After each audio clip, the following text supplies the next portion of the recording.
we have this win-win-win for everyone. It is a win-win-win. It is not too good to be true. And if that's your mindset, how bad does something have to be for it to be true? Everyone, the way the real agents of change do this, are compensated and feel good doing the right thing. So this is an example. This was in Rhode Island in 2021. Martin Luther King community got almost $2 million from a piece of real estate. Michael DeShavi is Real Agent of Change number 2. I'm number 1. He's number 2. He's one of our biggest advocates. I've known Michael for 15 years. He was the first person I called when I learned about this 3 years ago. And you'll meet him and others in the group. So that's the end of section 1. We are going to take a quick bio break. I do want to answer any questions that you might have. And I think while we take a bio break, I'm going to show a video, which is our newest favorite story about a nonprofit that was given real estate December last year. The guy needed a tax deduction. It was December 15th. And the way that this works, and you'll understand as we move forward, he got his tax deduction within 10 days. Then the property was put on the market.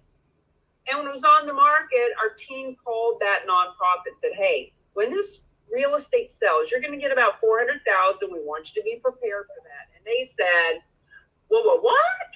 How does that work? Can we do more? Yes, we can. So they reached out to their donors and said, look, we don't know how this works, but if you got any real estate, it does. So they got $400,000 for the first piece, $646,000 for the second piece in a 6-month period. I'm going to show you that with our specialized nonprofit. Anybody got any questions or anything you want to ask at this point?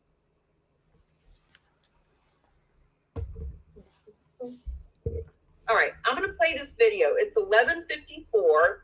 I'm going to come back at 12 and stop the video. And if a question comes up, great. If not, then we will get into the next section. Okay, share.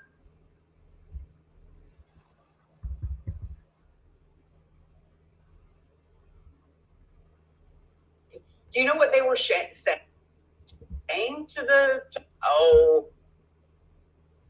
hold on a second.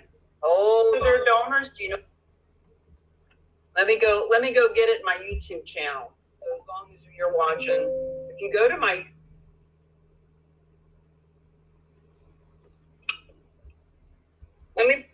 computer, look at that, low battery, 1 second.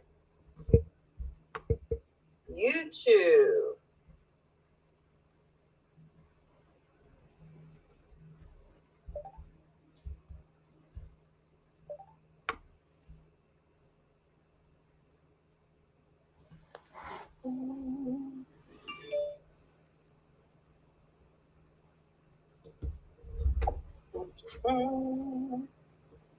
As long as I'm in here, you will notice we have all kinds of content to help you. Got our Real Agents of Change podcast. Okay. We are looking for our success stories. Here we go.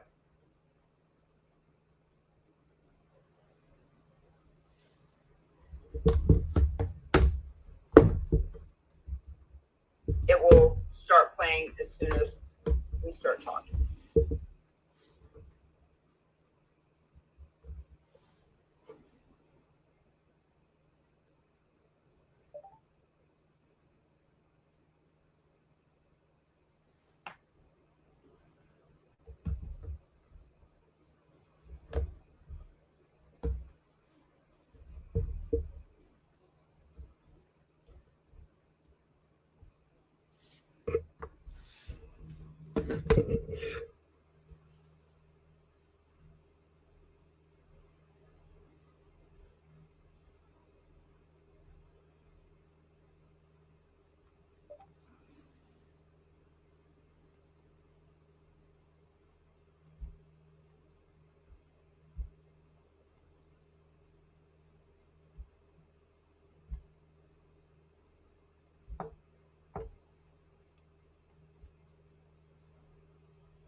sell 13 pieces of property to get there. Here's the interesting part for us. This nonprofit immediately, as this was underway, started marketing gifts of real estate. And now we are under contract to do the second deal for them, which is a residential condominium in Carmel, California, owned by a woman who actually lives in Berkeley and is never going to use this property again. It was gifted to her a long time ago by her mom. It's in a senior community that she is not going to move into. And so she has made a gift to us, and we are going to sell it to somebody who wants to live in this senior community. We have run the math. We have talked to our broker. We have talked to our title company. We know that we need to invest $20,000 to get it ready for the market. And we believe that we are quite easily going to net for this nonprofit $600,000. Here's why this is an interesting story. We didn't know this nonprofit December 1st. Here it is, late spring the following year, and we're about to do $1 million worth of donations for this nonprofit from 2 pieces of donated property. So the moral of the story, tell people. Tell people. Remember, we had a bit of a warning at the beginning. It's either a blessing or a curse. So it's a blessing when you tell people. Does anybody have a question?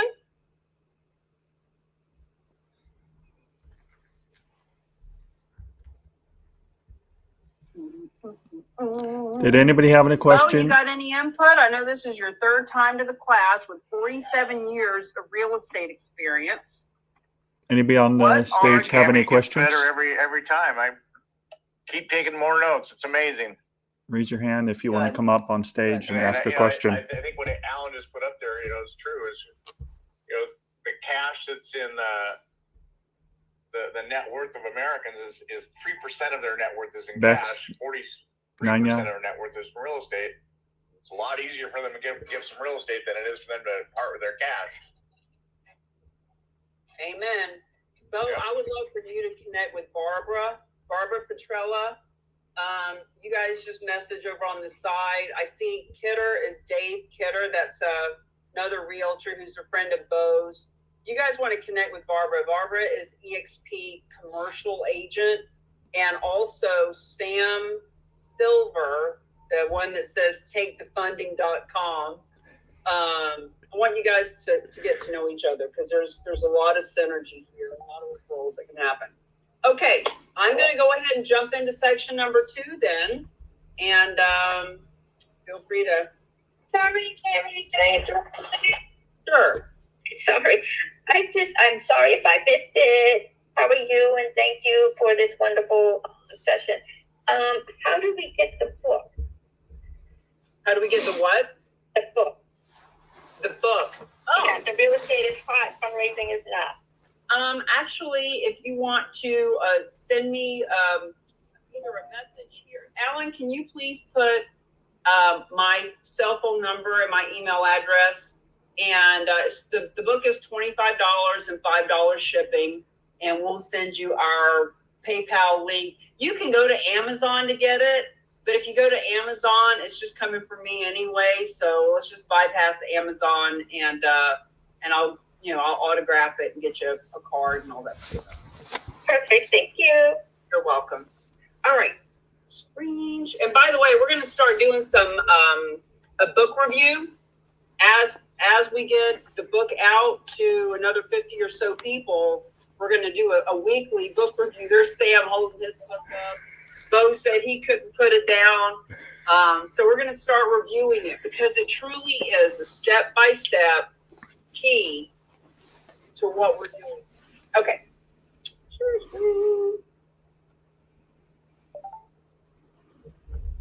That, I think, is a good story. It is a good story, Bruce. Thank you for sharing.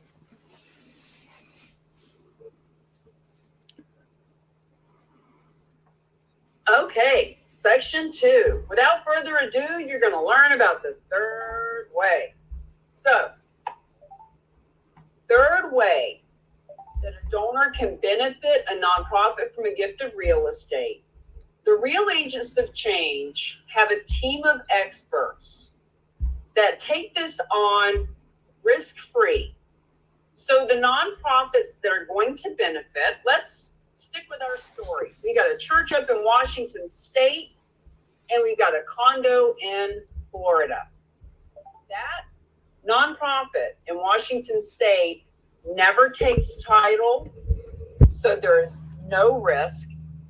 There's no out-of-pocket expense. So remember, there's a $200,000 mortgage in this scenario that needs to be paid off. It's hurricane season. They don't have to do anything. They don't even, you know what? They don't even need to know the address. That's how far removed they are. There's capital available to enhance the value of the property. So just like the story we just heard, where the specialized nonprofit, you just met him, Bruce, they came out of pocket $20,000 to make that condo sellable.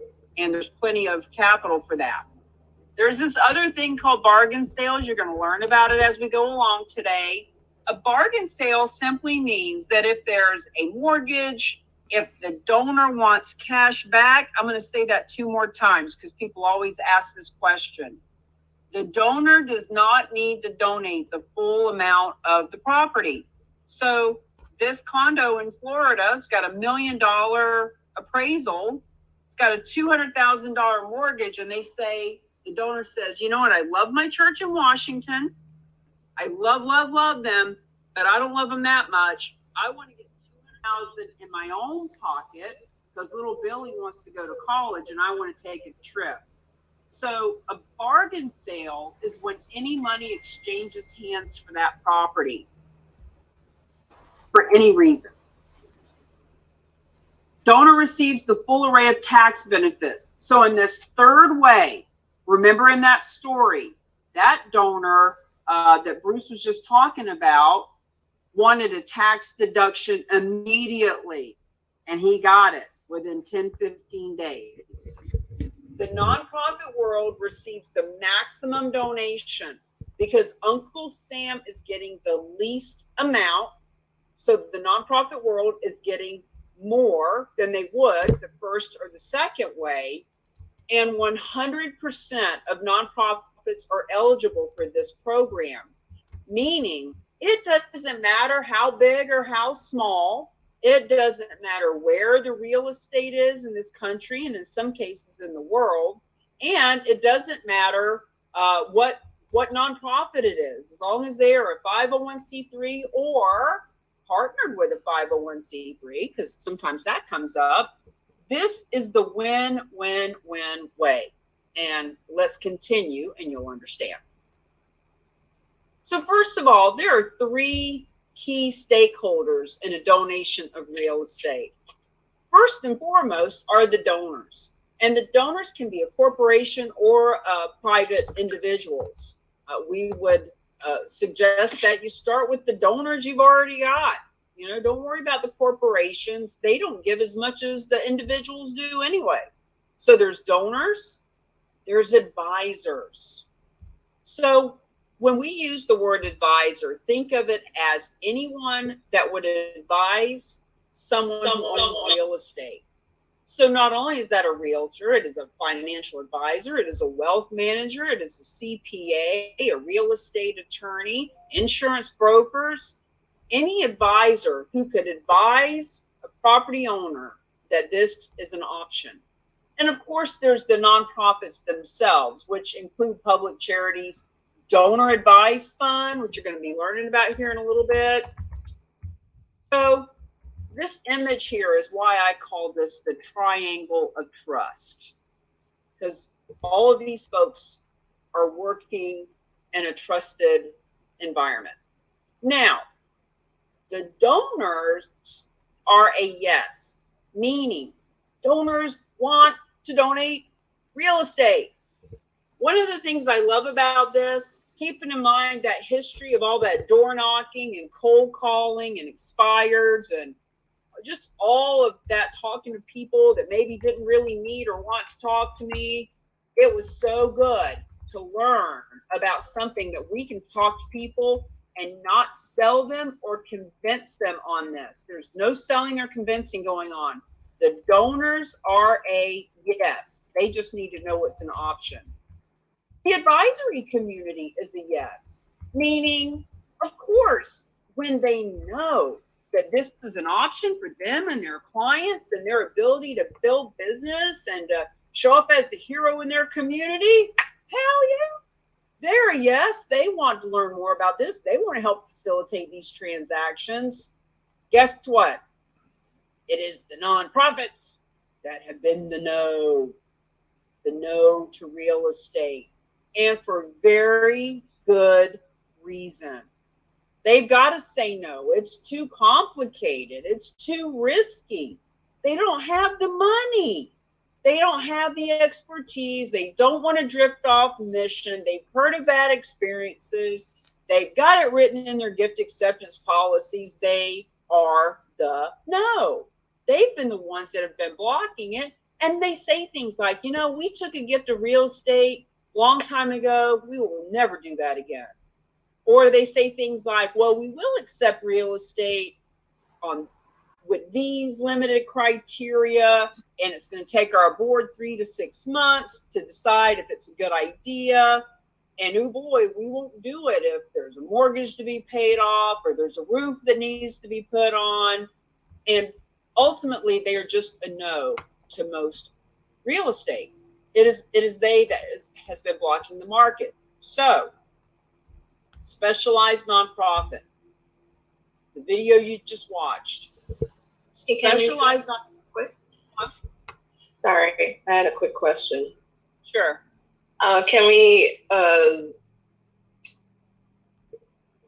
the accountability of them mainly saying no, can we understand that that's mainly politically influenced? Maybe aldermen and mayors and folks that have these parcels that, you know, they don't necessarily want to let go. What's the question? If the no's are politically influenced by the shareholders. I'm not sure how to answer that. I mean, that's just an individual situation. Ultimately, the reason that they are a no are for all the reasons that we gave. You know, if there's political involvement or whatever, that's a case-by-case scenario, and that has nothing to do with how we do this, if that makes sense. Got it. So the specialized nonprofit whom you just met in that video, their mission is to accept real estate of any kind from anywhere, taking on all financial and environmental risks that happen in real estate, and they convert the asset into cash. That's what they do. So the Boys and Girls Club is here to keep our boys and girls safe after school and have after school programs and you know, counseling and all that fun stuff. And if, you know, the American Humane Society's mission is to save the welfare of animals, this specialized nonprofit's only mission is to handle these types of transactions for any other nonprofit. And the proceeds can then be granted to any other nonprofit. Now, this is not a grant that the nonprofit needs to fill out an application for or beg for or try to approve for. This is a grant that the specialized nonprofit makes to the nonprofits that the donor designates, period. So the ROC team of experts, specialized nonprofit that, once again, exclusively, this is all they do, accept gifts of real estate, provide the donor the tax benefits. So even though we're going to go over the tax forms in a minute, you guys don't have to figure all that out. That's what the specialized nonprofit does. They absorb the title and the financial risk. So sometimes people will say, well, what if they take that condo in Florida and a hurricane comes through and demolishes the building? Well, that's their problem. It's a specialized nonprofit's problem. In other words, it has nothing to do with the church in Washington. It has nothing to do with the donor. The donor's already gotten their tax advantage. The specialized nonprofit weighs the risks that they are taking, and they'll contact the insurance company and get reimbursed and all that stuff. They work with the brokerage community, meaning they want to hire a local realtor, preferably one that's been through our class and knows how this works, to sell the real estate. They want to work with realtors all around the country, and they pay a full commission.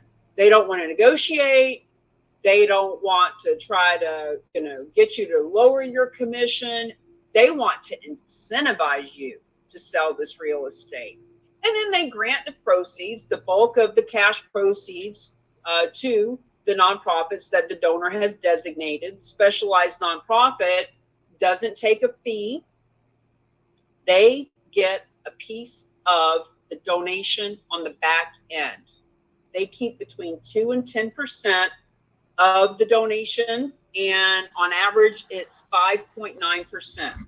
So instead of the donor paying capital gains of 28% to the government, specialized nonprofit keeps a small piece on the back end, and they give us a finder's fee for that. So the awakening, non-cash versus cash gifts. Friends, Dr. Russell James, who is a Texas Tech professor, he teaches financial advisors about planned giving. He's been doing this for 30 years. He also wrote the foreword for our book, Real Estate is Hot, Fundraising is Not. He and his group have studied 1 million tax returns from 200,000 nonprofits over a 5-year period, and they have proven that nonprofits who benefit from non-cash assets grow at 6 times the rate of those that only take cash. It is also proven that donors give 3 to 7 times more because they are cash conservative and property rich. So the very first logo that came up as one of those 0.0067% of nonprofits that take real estate, the Nature Conservancy, is one that is leading the charge. And Jackie Franey says, you don't have to go find some fictitious donor out there with real estate. The donors you already have, that's where they are, which also is mentioned by Matt Hunter. He talks about how instead of adding donors, they simply switch the type of asset that they're talking to the donor about, in our case, real estate. So one of our favorite sayings is, do what you do best. Do what you do best and refer the rest. So the nonprofits, what they do best is they promote their cause. They tell people about their church. They invite people to come to the soup kitchen. They promote their cause. They cultivate that emotional connection. We're doing an event here in Sarasota with Easter Seals, and they do a great job. Goodwill, both of them, great job with emotional connections to people. They can then, in turn, share the benefits of the non-cash asset, the gift, the real estate. They just need to tell their donors what the benefits are to them. They can start asking for gifts of real estate, not so that they can facilitate them, but just like credit cards. You go to any nonprofit's website and there's a donate now button. And you can put your Visa or your MasterCard or your Discover or your American Express. You can do your PayPal. You can even do cryptocurrency. There are companies that process that stuff. Same thing here. We're simply the company, the organization, the group that processes real estate. So the specialized nonprofit, what they do best is accept, fix, sell, and grant. Real estate, money. They intervene on behalf of all the stakeholders. They step in to answer the donor's questions, help the advisor, and ultimately handle the transaction for any and all nonprofits. They provide the resources, whether it's funding, whether it's expertise, whether it's, the person that's paving the parking lot. They solve the complexities. If you go to therock.com/donations, which I don't want you to do right now, I want you to stay with me. You can go look at that anytime. You'll see several stories about really interesting, complicated real estate transactions that the average nonprofit cannot handle. They grant the bulk of the net proceeds to other nonprofits. As I've mentioned, about 95% of the proceeds go to the other nonprofits. And what do? Who is this ROC, the Real Agents of Change? We help with systems and scripts and support social media strategies. We are here. The reason that you are here right now is because whether it was you or somebody that invited you, somebody saw social media, an email, a text, a video. We got lots of videos. We are providing the marketing, the promotion, the systems to be able to bring the donations to the table. Now, these are some logos of nonprofits who have actually benefited from gifts of real estate in this way that we are talking about. In other words, they don't have a real estate department. They don't pay a real estate attorney on staff. All of these have worked through this kind of a system. So, for example, Fidelity Charitables. If you think about the 1.5 million nonprofits in this country, if they were all piled up and they made this big pile, and on the very top are the ones that make the most money, do the most good, just bring in the most cash, all the way down to the ones on the very bottom that are outspread wide, that just got their 501c3 license yesterday. The one right on top, like the cherry on the sundae or the star on the Christmas tree, is Fidelity Charitables. They brought in $13 billion last year, and even they don't do their own real estate donations. Even they leverage our team. So it's not a matter of should a nonprofit try to do this if they've got enough resources, etc. No, it's about staying in our wheelhouse. Fidelity Charitables is the largest because of donor advised funds. We're going to talk about that in a minute. They have no interest in trying to figure out real estate. That's why they bring them to the team. So Habitat for Humanity, all of these that you see all over the country, the interesting thing is they don't talk to each other. So Habitat for Humanity here in Manatee County versus Habitat for Humanity in Tampa or Miami or Saskatchewan, they don't talk to each other. So even though they have benefited from gifts of real estate in this way, your local Habitat doesn't know how this works. That's why we are here, to help you talk to Habitat and United Way. And for God's sake, talk to your Goodwill and your Easter Seals. Wednesday next week, we have a breakfast meeting, and we can bring as many people as we want into that Zoom. Remember the warning. This is either a blessing or a curse. Friends, now that you know about this, let your local Goodwill and Easter Seals know that they can sit in on that meeting because it's hosted by their sister organizations. So colleges, universities, public radio, churches, soup kitchens, animal shelters. Berkeley, oh my God, you're going to hear that story in a little bit. Berkeley Humane Society. Love that story. Well, you kind of just heard it. As a matter of fact, sorry, here it is. Berkeley Humane Society. You just heard me explain it, and you heard Bruce talk about it. We're just really driving this home because this is how it works. People ask, Cammie, how do we talk to our donors? How do I talk to a financial advisor? How do I talk to a nonprofit? you tell them a story. And this is the story. The story is that there is a nonprofit in this country that was given some land and they didn't even know what to do with it. They didn't handle it. They didn't even know where it was. But when that land was being handled and they knew that they were going to get about 400,000 from it, they put out a call to their donors and they said, we don't know how this works, but we've been told that we can benefit from real estate. Anybody got any?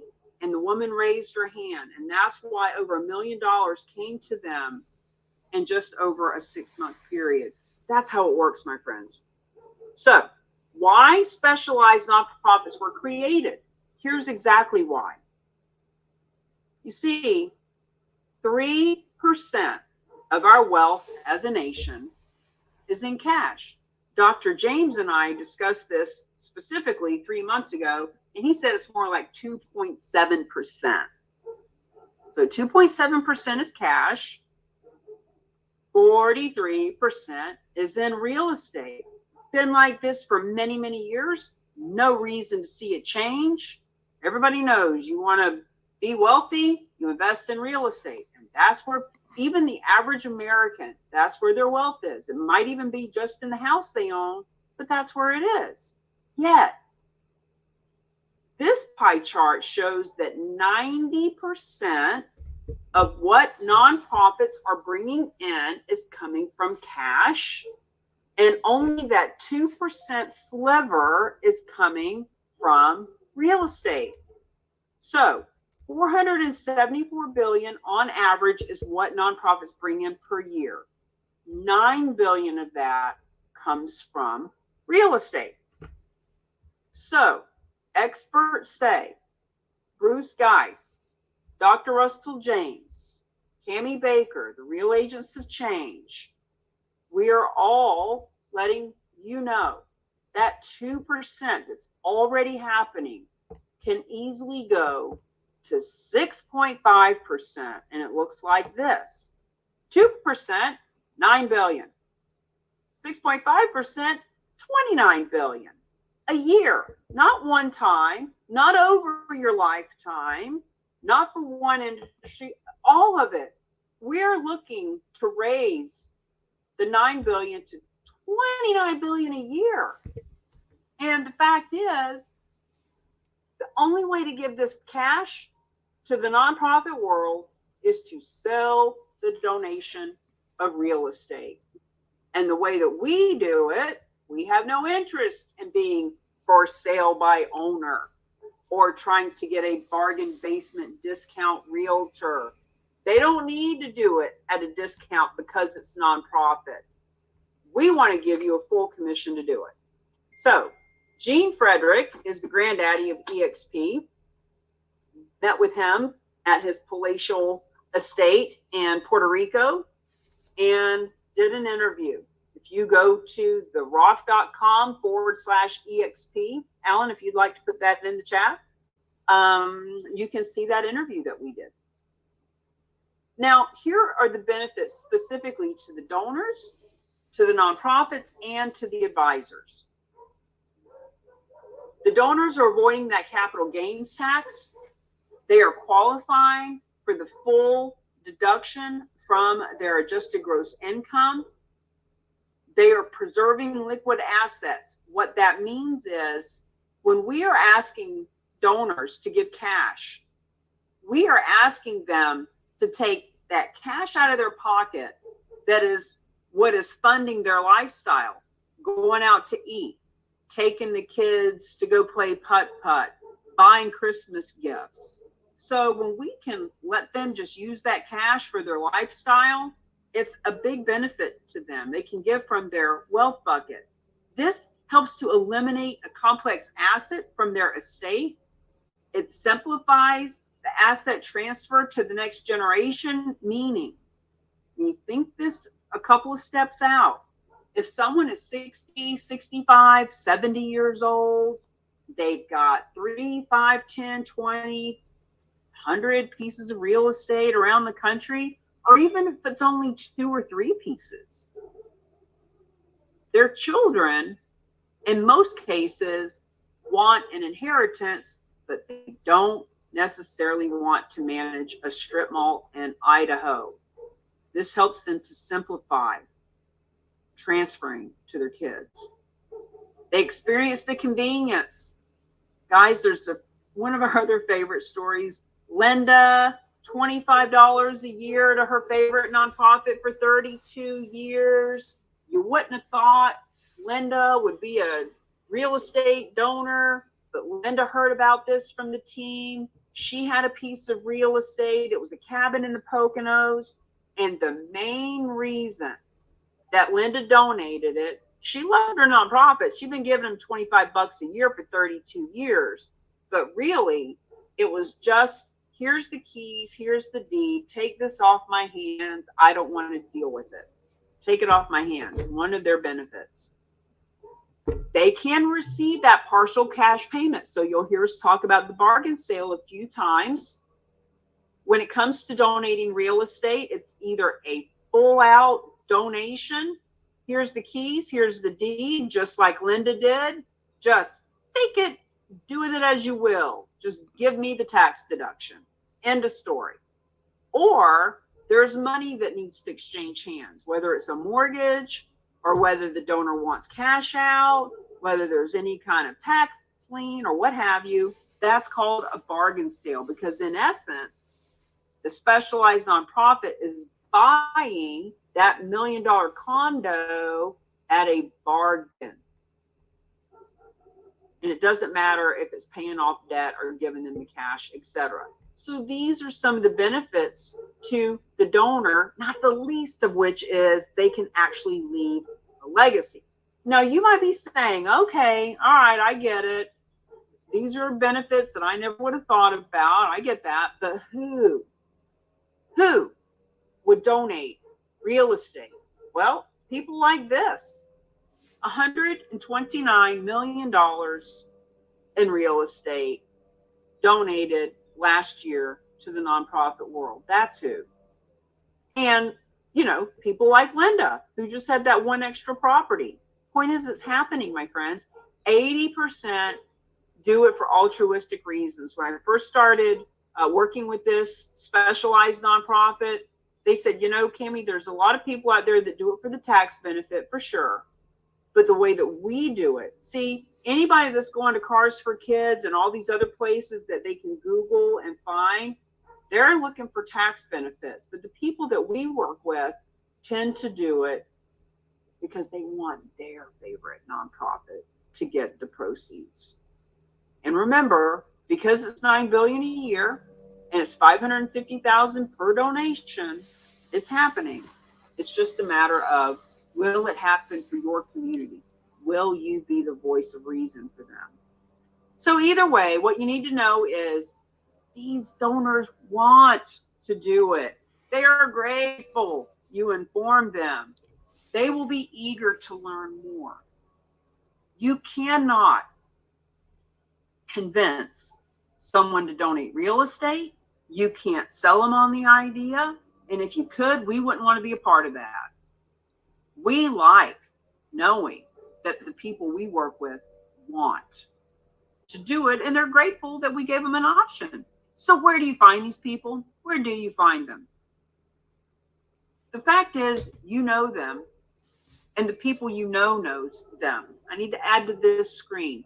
First place you find them, donors that are on the donor list. Why would a nonprofit go try to find somebody they don't even know to donate them real estate when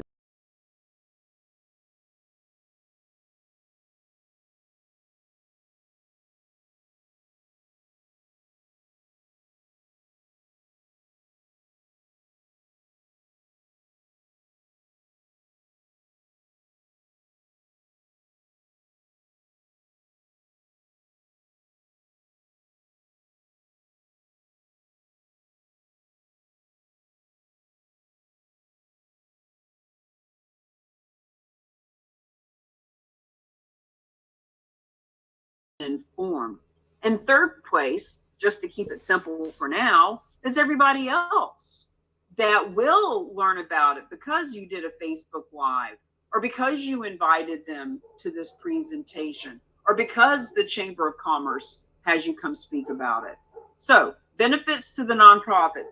These are all examples of subcategories of 501c3. Like, there's so much out there, friends. 10% of Americans are employed by nonprofits. 1 out of every 10 people is employed by a nonprofit. Deborah LaPlante got together with us back in January, and when she first heard about this, immediately the night after, so notice that your reticular activator is activated. Now you're going to start noticing what's going on around you. She was able to actually start reaching out to churches that she cares about.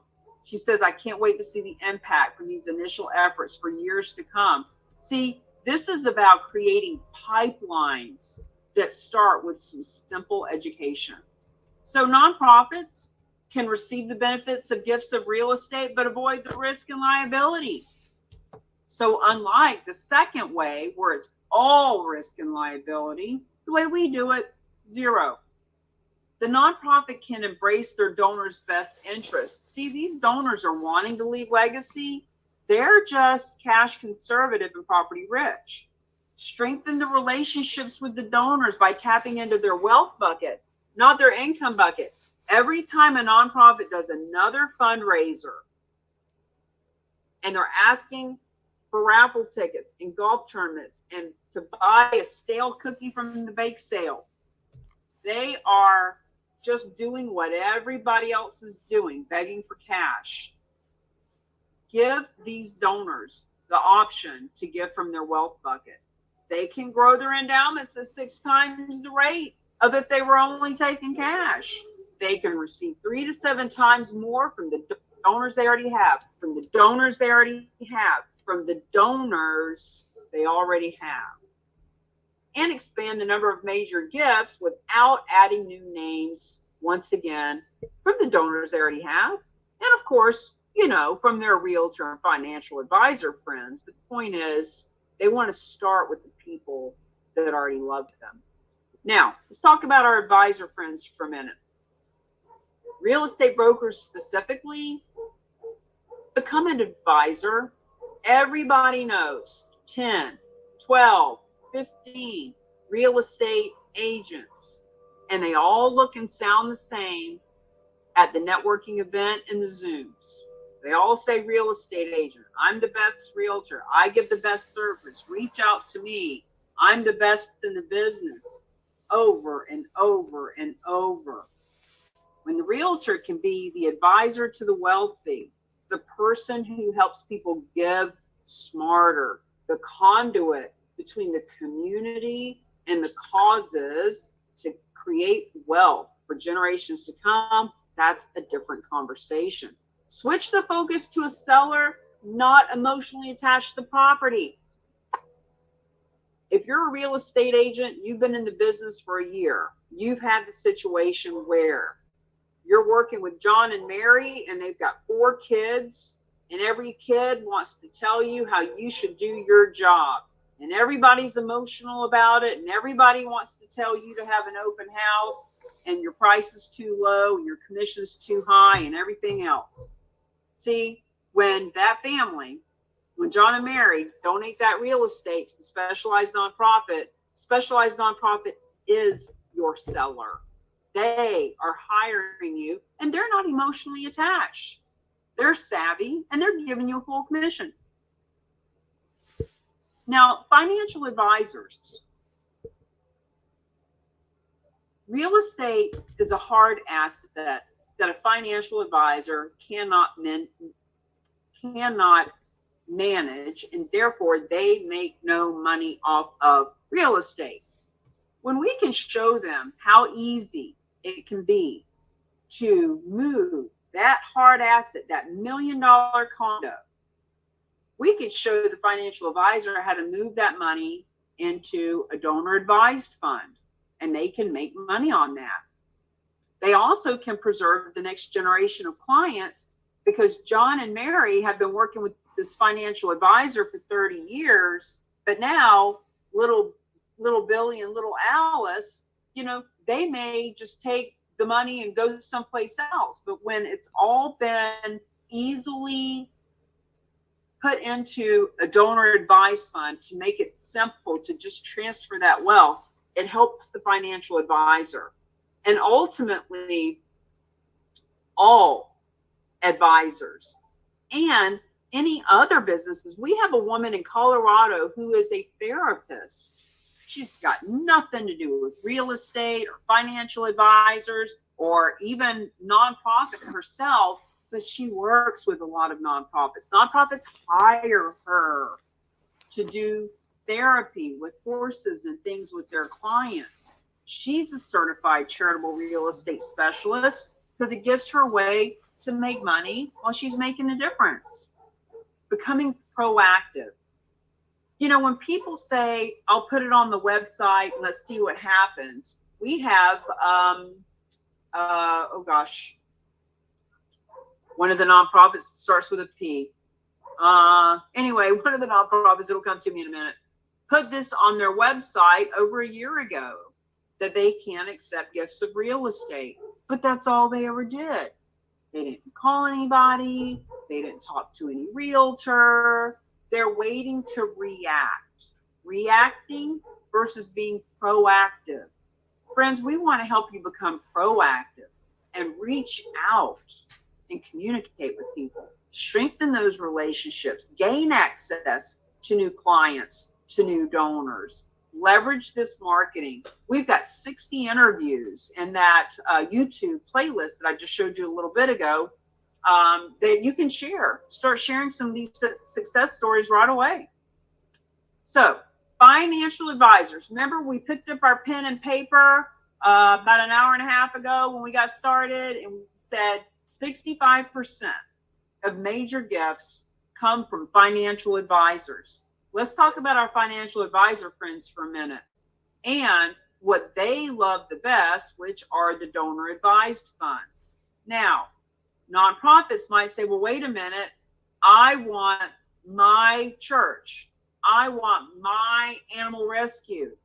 I want my homeless shelter to give the money. I don't want them going and putting stuff in a donor advised fund. I don't even know what that is, but it's not my fund. That's okay. Stay with me. You're going to learn why when you build relationships with these financial advisors, they already have people with lots of money in donor advised funds, and they could advise some of those funds to your nonprofit. This is the fastest growing public charity in the world. Donor advised fund is a charitable investment fund regulated as a public charity, funded by a donor one time or periodically, meaning it could be one piece of real estate, it could be 10 different pieces of real estate, some business interests, some cryptocurrency, however they want to fund it. It's administered by a qualified sponsor, which I'll be showing you who those are in a minute. It's directed by the donor. So when you think it through, donor advised fund is a fund that is advised by the donor. The donor decides who gets, what nonprofits get the money from their fund. It is an alternative to a private foundation, which is way more complicated and requires way more capital. And it entitles the donor to a tax deduction. So some of these property owners who need a tax deduction right now, maybe they're not really sure what nonprofit they want to give it to. Maybe there's a nonprofit that they want to give $10,000 this year and $10,000 a year for the next 10 years to make sure they don't squander the money. But they can sell this real estate, put all the money in a donor advised fund to get their tax deduction this year and over the next 6 years. Donor can make periodic contributions. They can make grants to other nonprofits, whatever size that they want, any size, any time, to any nonprofit. Donor advised fund. The advantages for the financial advisor. The direction of the charitable account can include or be passed to others, say from the initial donor to the next generation. So once again, if the John and Mary have lots of real estate and they are concerned that their children wouldn't know what to do with it. They've already got life insurance policies. Their kids are already financially taken care of. But they want to put hundreds of thousands or millions of dollars into a fund that can only be given to nonprofits. This is one of the ways they can do it. They retain that next generation of clients because, once again, it's really easy to sign over a donor advised fund and just maintain that clientele. They can earn fees. So assets under management, AUM, fees. This is how a donor advised fund can make a financial advisor money. Contributing real estate to a donor advised fund converts that hard asset. See, we're saying the same thing 2 or 3 different ways to help us wrap our head around real estate's a hard asset. Financial advisor, when they're brought into the mix here, they can help you, broker, real estate broker. They can help you, nonprofit, because they have clients with real estate that need tax deductions and want to be more philanthropic. Now, here are some of the popular DAFs. Fidelity Charitables. They leverage our team as well. These are all names that you recognize, that you've seen around. Maybe you didn't know exactly what it was. American Endowment Foundation. As a matter of fact, there's a group out there called Warrior Rising, and they have a relationship with American Foundation. So do we. So does the specialized nonprofit, because all of these groups do not accept gifts of real estate. Now, they may accept one that is mortgage free and there's already a buyer lined up and it's easy and it's not going to take much effort.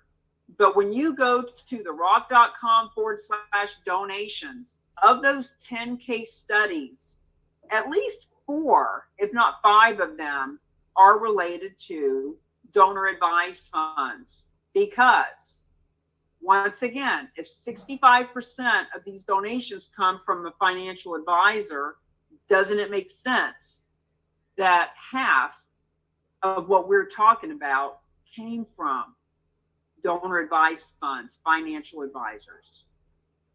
So why nonprofits and realtors and financial advisors and visionary leaders, why you are all wanting to become a champion with us? Because we're the only ones, man. We're the only game in town. This is it. You want to learn about this? Welcome. When people say, well, I'll go do some research, well, do it right here. Look, you can learn about donor advised funds. You can Google, the bargain sale, section 170, etc. But when it comes time to leverage real estate for real change, we're the only ones. And we're creating these systems to help find the donations, to handle the donations, to position, partner, and promote, to find more donations. We have the only national database for specialists. This map has grown since this image was taken, but if you hover over the map, it's on our website, you'll see people around the country that are certified. Now, you'll notice that the majority of these are realtors, because the first year, that's what we were focused on. But then we realized, well, wait a minute. People need to know financial advisors that get this. People need to know nonprofits that get it. Connie Myers, we need to get you put on the map. I don't think we put you on yet, and that's a mistake. We need to get you on there, because realtors and financial advisors around the country come here to see what nonprofits can help them and other. So those attorneys, those dog walkers, those business coaches and life coaches and all those people, everybody can be on this map. Champion resources. We have signs. Matter of fact, I just ordered signs. I'm going to physically have some signs in my possession next week. We've got postcards and social media and all kinds of ways for you guys to get out there and let people know that you are a charitable real estate specialist. This image tells a big story. This is right now, 2022. This is not a deserted gas station out Route 66. This is not some land up on top of a mountain with no road to it that someone's trying to unload. This is the kind of real estate that philanthropic, heart-centered, generous people are donating. This is what it looks like. And your nonprofit can benefit, and you can list this kind of property and get referral fees. So I know that section 2 is a long one. As I was going through it, I'm thinking, you know, I think I'm going to have the team break that into a couple of different sections. But anyway, questions, comments, concerns, hallucinations, anything I can get more detailed with for you?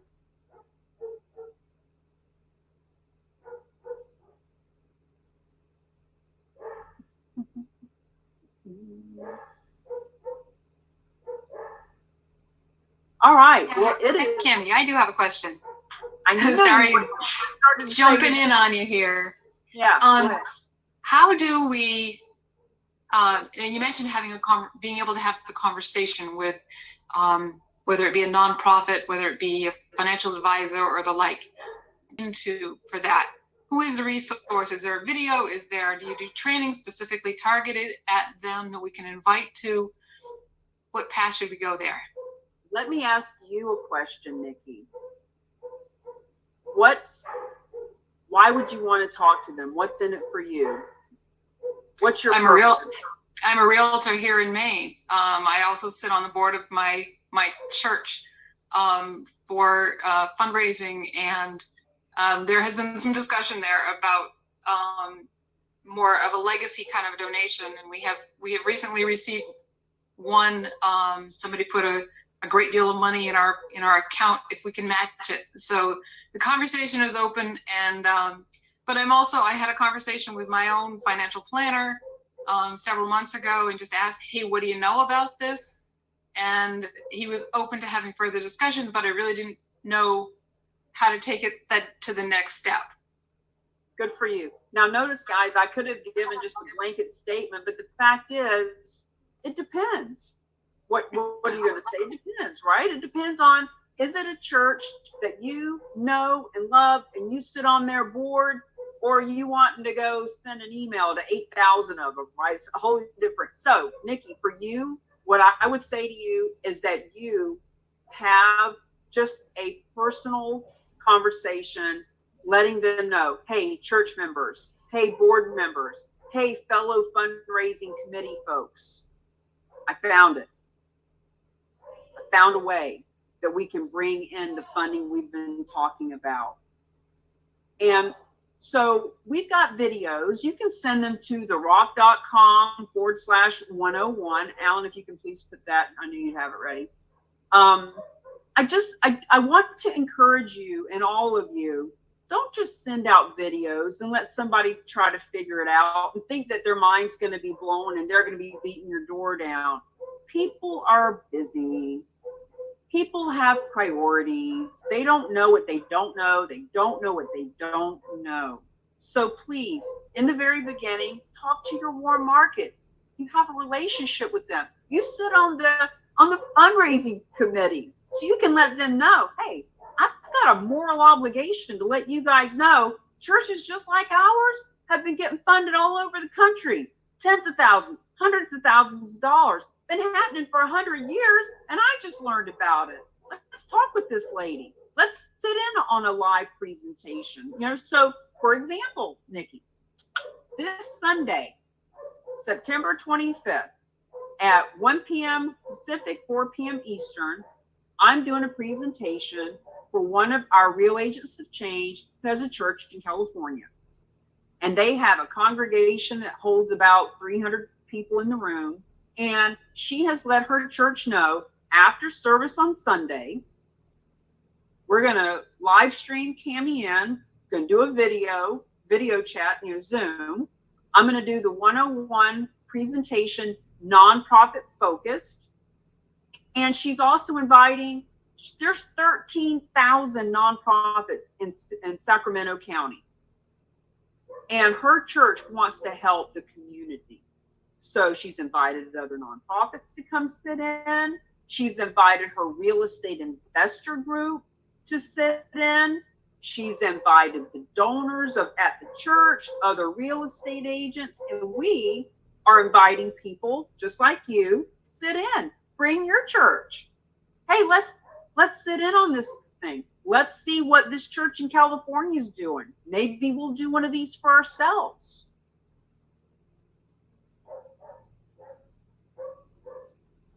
Nikki, was there any specific part of this that you were referring to about like how you would bridge it, or you like just opening the conversation? But yeah, it's opening the conversation, and I don't feel like I have the language yet. So go ahead, Kimmy. And you don't, not yet. I'm just giving you a little bit of food for thought. We will help you with that. I also see in the chat, Frida's asking, how do I obtain more training? Great question. You obtain it right here with us. So, you know, when you become a certified charitable specialist, you get certified so you can use the branding in your marketing. You get put on that map that we were talking about, and you get a little bit of help with that marketing stuff. But when you step into being a champion, and let's not get too far ahead of ourselves, guys. We got one more section, and then we're going to get into the details of this. The charitable real estate champions come to strategy calls with me and Alan and others from the team. We role play with you what to say, not from a scripting, here's how you coerce or sell or convince. No, here's some language. Let's play with it together. Let's get comfortable in what you're going to say. Because if you're talking to someone that's heart-centered, like for example, financial advisor, one financial advisor might be at a place in their career where they're looking to leave legacy. You know, they've got a lot of kids, and they're a big brother over at Big Brothers, and they, you know, they're always helping the community. But another financial advisor might just be looking to build their business and wanting to attract a higher net worth client that they can earn commissions from. So when you come in with us, we talk through all that with you to see that's why I asked you, what's your purpose? Why do you care? What are you going to do with this? Because that's really important. We go through the 7 P's from purpose to payoff, and we'll be talking about that a little bit towards the end. Thank you for bringing it up, Nikki. I had a quick question. Yeah, go ahead, LaDonna. Is there a stipulation, you know, how long a 501c3 has to be established? No. And as a matter of fact, people will ask, well, my 501c3 paperwork hasn't come through. And we say, don't wait for that. You know, this is a process. This is a relationship building. As Dr. Russell James would tell you, and as Uncle Bruce Geis over at Realty Gift Fund would say, gifts of real estate don't happen through an email, and they don't happen through a Facebook post. They happen through a relationship. Somebody's going to give you a $200,000 piece of property, or I'm going to show you an example in the next section of a $4.5 million piece of property. That happens through a conversation. So you just go ahead and get the conversation started. Hey, listen, you know, besides doing the bake sales and the barbecues and the golf tournaments, we've learned that we can actually benefit from real estate. So just want to let people know, if you need a tax deduction and you want to see our mission grow, you got real estate anywhere in the country. So you can start talking about it. And the day that 501c3 paperwork is done and you've got a checking account, you can get a deposit. So let's say you're talking to somebody right now, and a month from now, they donate a piece of real estate. And 60 days later, Sam Silver out in California took the referral from you, because that's where the land is, right?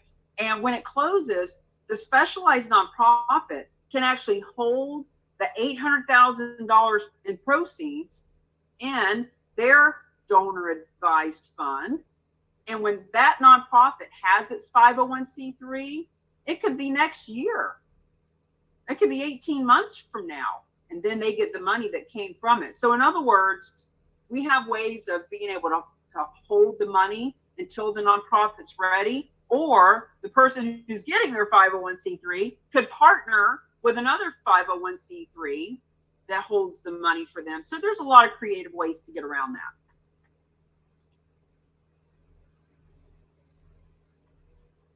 Great questions, guys. Thank you for being engaged. It's 12:57. Let's take 12:58. Let's take a 5-minute break, and we're going to come back at 1:03. If you think of any more questions, I'm happy to go over that. But this next section is going to really answer a lot more questions for you. So we'll see you in 5 minutes.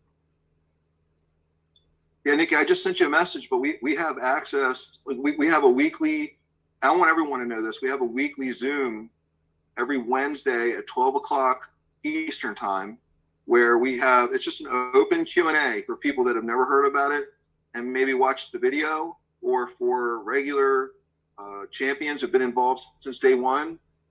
We do a lot of role play. We do a lot of like examples. Cammie and I have a lot of experience dealing with the nonprofits, with real estate agents, with financial advisors, and can help you with the language that, you know, works for them. Everybody in their industry has, you know, their own vernacular. I come from the personal training world, and, you know, it's a whole different language than, you know, the financial world or the real estate world. So,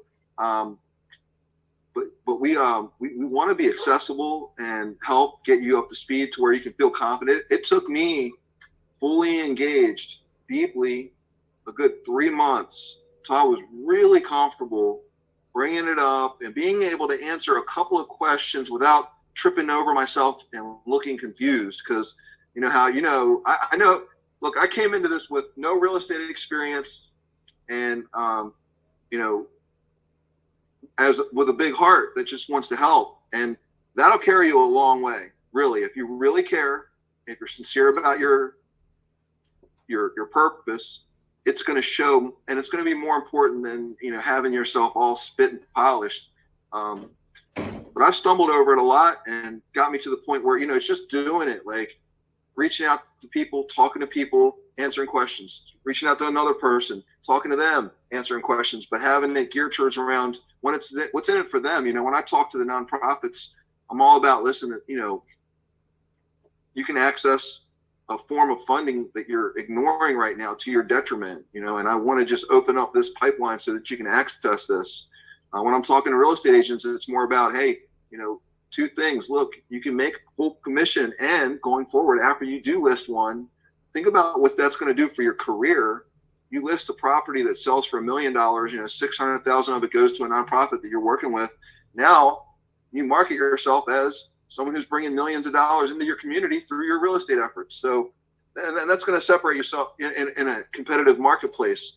Same thing with financial advisors. If I'm a real estate agent, which I'm not, I don't even play one on TV, but if I were, I would find like financial advisors that you can partner with who are open to hearing about how, you know, you would be the real estate side and they would be the financial advisory side, and can have donors that would want to liquidate an asset that a financial planner can't make money off of. Like if you know, my financial advisor can't make money off my real estate holdings because it's not a liquid asset.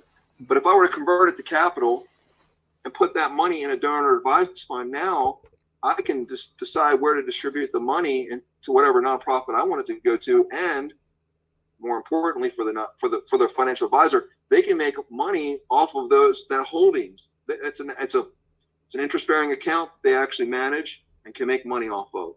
And then even better for financial advisors, 90% of the time, a donor advised fund outlives the original donor that creates it. So when their children divvy up my wealth, you know, if I die and my children split my wealth, they're not going to reinvest that money with the same financial planner. Probably they're going to have their own. But in a donor advised fund, that advisor keeps that money for the fund because it was donated by the original donor. So it's just a really good way of putting a good carrot on a stick for you as a real estate agent to bring financial planners to you, that they're going to want to do business with you because of this. It's not like you're doing them a favor. Well, I mean, it's not like they're doing you the favor. You're doing them a huge favor, and that's a key. And these are all things that we go over, the weekly Q&A, the strategy. Once you become a champion, you'll have access to the strategy at 6 o'clock on Thursdays, 6 p.m. on Thursdays. And I say these times, everything's Eastern for us, just so you know. Welcome back, honey. Hi, babe. So, good stuff. You know, it just goes to show there's multiple personalities, there's multiple versions. You know, what to say to somebody depends on your personality. The good news is we've got people like Sam and Barbara that come in to the trainings, and they are very helpful to share their experience from how they've been doing it. And you know, we're always learning and growing. For example, Alan just came up with about a month ago just that brilliant thing about the credit card processing. When people are so hung up on how does this work, and I've got to understand every idiosyncrasy of it, or I can't talk to my donor. Look, you got a donate now button on your website. Yeah. People can use Visa, MasterCard. Do you know what their credit score is? Do you know how much their limit is? Do you know which card they're using? Are you calling to verify no, there's a credit card processing. Swipe the card, process in the account. Same thing for cryptocurrency. They don't handle any of that stuff. Same thing here. It's real estate processing. Your donor has real estate. They want to donate it. You don't have to handle it. Introduce them to us, and the money will show up in your account. Like, we really have to keep it simple.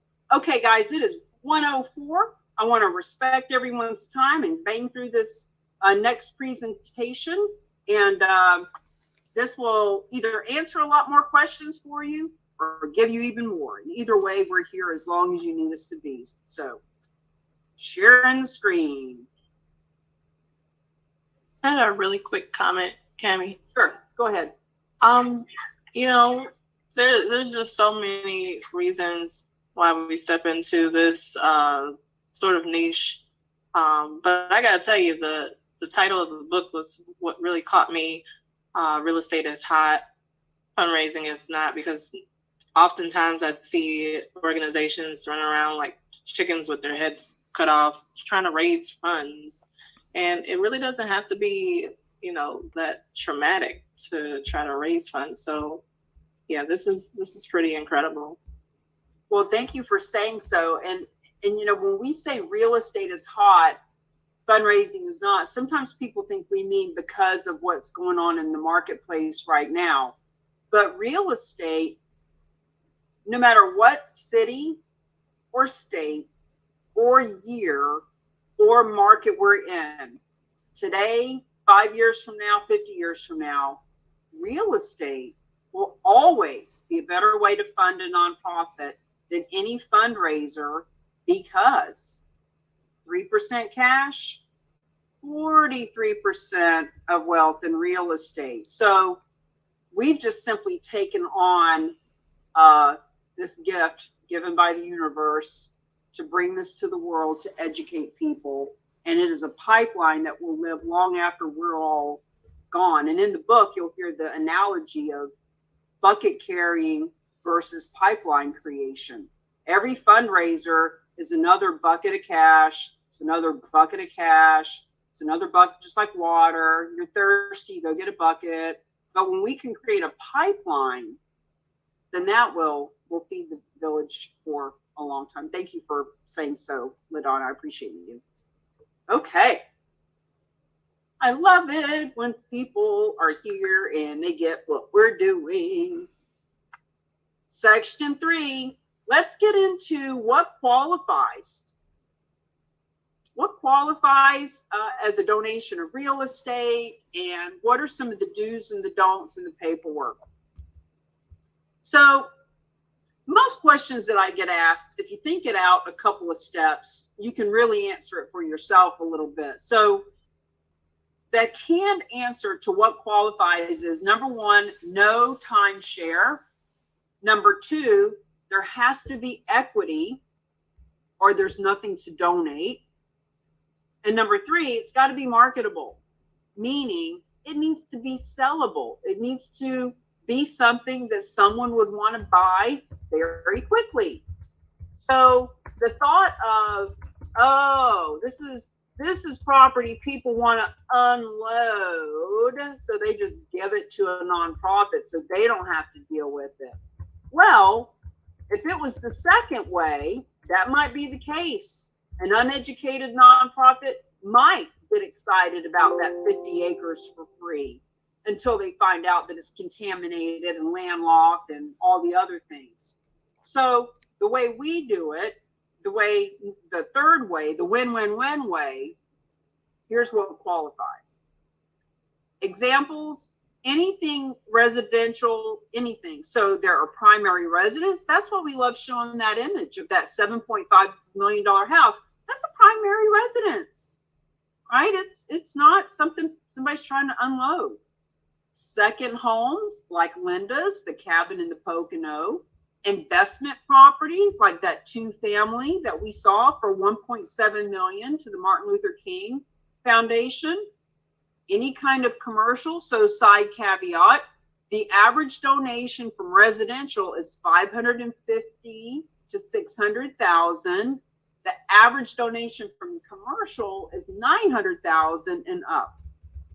So could be a multifamily, office buildings. There are just anything, restaurants, anything that is considered commercial. So once again, anything that's not a timeshare. Anything that's not a timeshare. Land can be raw, residential or commercial, could be farms and ranches. Remember, this doesn't have to be real estate in your town or in your state. This is real estate from anywhere in the country that can benefit any nonprofit. And if it's in your marketplace, you list it. If it's not, you can get a referral fee. No timeshare. Now, when it comes to the length of ownership, it needs to be owned for a year in order for the tax benefit to kick in. In other words, the property that's owned for a year is when capital gains and that sort of thing. So at least a year. Let's talk about marketability for a minute, because a property that is unsellable is useless to everyone. And when you think it, see, remember, think it out a couple of steps. Specialized nonprofit is going to pay off mortgages. They are going to give cash to the donor as long as there's enough equity left for it to make sense for the nonprofit world. They are going to take on the risk and the liability and responsibility of monthly taxes and insurance, et cetera, et cetera. Why would they take the property that can't be sold? So it has to be marketable. Having said that, it might not be marketable right this moment because maybe, it doesn't have a kitchen that is functional and you can't get a loan on that. Maybe it's a strip mall and it's 70% vacant.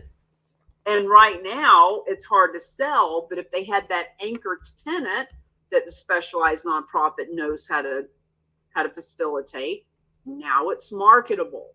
It might be that at $5 million, the price tag has it unmarketable because nobody wants to pay that. But maybe when the specialized nonprofit is willing to put it at 4.5 million, well, now it is marketable. So circumstances, seller's motivation, etc., do play into the marketability of real estate. Underlying tax circumstances. When you go to therock.com/property valuation, you'll see that the very first question asked is, what are your intentions? Why are you looking to donate this real estate? We want to make sure that Everything that we're doing is above board. So we just want to make sure that they aren't trying to pull one over on the government, because that's not something that we are interested in. Minimum equity, $250,000. This just makes it enough meat on the bone. There's enough of a reason to do this. Now, remember, average donation, $550,000. $550,000 is the average donation. Therefore, minimum equity doesn't come up as often as you would think it would. Having said that, there are situations when much less equity was available, but maybe the deal was really easy, or maybe there were other circumstances that made it worth doing. We do have a couple of other specialized nonprofits that we can bring deals to that don't require as high of a minimum. So don't let that stop you from bringing it to us. Just know that that's what we're looking for. Maximum size is unlimited, meaning what if it's a $10 million strip mall with a $5 million mortgage and it needs $2 million worth of work? Well, in that case, it's a bargain sale, because the specialized nonprofit is buying it at a bargain for $7 million, but it's worth $10 million. So after expenses, et cetera, there's more than $2.5 million to go to the nonprofit world. They'll do that, right? So it doesn't matter how big it is, they can handle paying off those kinds of mortgages. Here are some documents that are required. Please remember, do what you do best, refer the rest. Do not get hung up in analysis paralysis about the documents. Very, very simple. There's really only 2 documents here, which are the IRS documents, that are documents that you've never seen. So, net gift estimate. From the minute the specialized nonprofit meets with the donor, and the donor is shared all of their options and how this works, etc., they are given 2 net gift estimates. One that shows if you were to do a traditional sale, and I'm going to give you an example in just a minute. A traditional sale, here's the taxes you would pay, here's how much would go to the nonprofit, here are the tax benefits you would have, etc.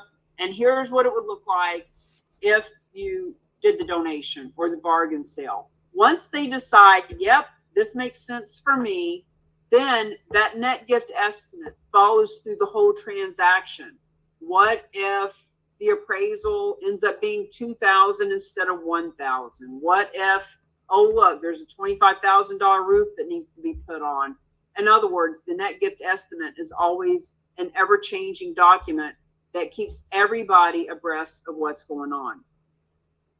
The donation agreement versus the bargain sale agreement is the same document. It's the agreement. It's the purchase and sales. It's the specialized nonprofit is acquiring this property. It's a donation agreement if there's no money that exchanges hands. It is a bargain sale agreement if they need to pay off a mortgage or give any cash. Donation disclosure agreement is just like any other property disclosure, in that it's going to talk about what the donation looks like, that there's an appraisal, and that, you know, everybody is disclosing all that they know about the property. I kind of think of this as like bank owned or relocation, from the perspective that now that the specialized nonprofit has it, they're signing the disclosures at listing, just like the bank would, just like the relocation department would. Okay, IRS forms. There's 2 IRS forms. The first one is signed by 3 parties: the appraiser, the donor, and the specialized nonprofit that is taking possession of the property or accepting the donation. This is the form that goes to the IRS that gives the donor their tax benefit. So it's a $1 million condo in Florida. This appraiser is signing, yep, this is the number that I put on it. The donor says, yep, that's what I know it to be. We're going to get $200,000 mortgage paid off. But ultimately, it is that appraised value that is the basis for what we're doing here. And the specialized nonprofit signs it. Notice, Boys and Girls Club didn't sign it. Your church didn't sign it. You as a realtor didn't sign it. That's for all the people who are actually involved in the donation. Now, the second IRS form is kind of a check and balance. So it's $1 million condo in Florida. And when it sells, the specialized nonprofit got $952,048. Well, they fill that out and they sign it and send it into the government so that the government has a way to do a check and balance with what's donated and what it actually sells for. The listing agreement is exactly the listing agreement in your state, whatever that is. Once again, it's like a bank owned from the perspective that now the specialized nonprofit is your seller. Donation bargain sale agreements. We get this question all the time. So how do I know that our nonprofit will receive the proceeds? This document on section or clause 18, I believe it is, lists out who's getting what. So it'll show that based on this appraised value of $1 million, we want 20% to go to the Boys and Girls Club. We want 30% to go to the church. And the specialized nonprofit is keeping 3.8% to handle the transaction. It's all right there on the agreement. Now, I am not a CPA. I am not an attorney. I am not a tax consultant. I'm not a financial advisor. I am just a really smart person who wants to show you an example of what this looks like. Do what you do best and refer the rest. I'm going to refer you to the specialized nonprofit whom you have access to. When you become a specialist and champion, you can meet with them the first, second, and third Wednesday of the month. They have open office hours, and you can pick this apart all you want and ask them any questions you want. I'm just giving you an example because everyone wants to see, okay, what's the difference between a traditional sale versus a donation? So on the left-hand side is the depreciation schedule. This is taking an actual donor, their tax consequences, how it would look for this specific person. These are the numbers that we're pulling to put over into the tax consequence on the next form. So this is where we're getting the numbers from, is this depreciation schedule. So the left hand is if they did a conventional sale and paid Uncle Sam lots of taxes versus a charitable donation. So notice that when they put it on the market and they sell it, right off the bat, there is almost $900,000 going to the government for depreciation recapture tax and capital gain tax. Almost $900,000 to the government that, as a donation, does not get paid to the government. First comparison. Second comparison is the cash benefit to the nonprofit and the cash benefit to the donor.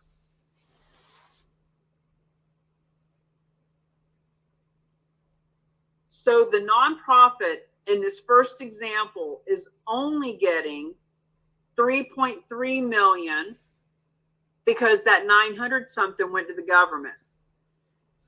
Versus over here, where that same nonprofit is getting 4.1 million, or a 26% increase because the government didn't get their share. And then the cash benefit to the donor, this is talking about when they can write off the appraised value as the basis for their tax deduction off their adjusted gross income. Because of the way the traditional sale is going on, the donor has less of a benefit.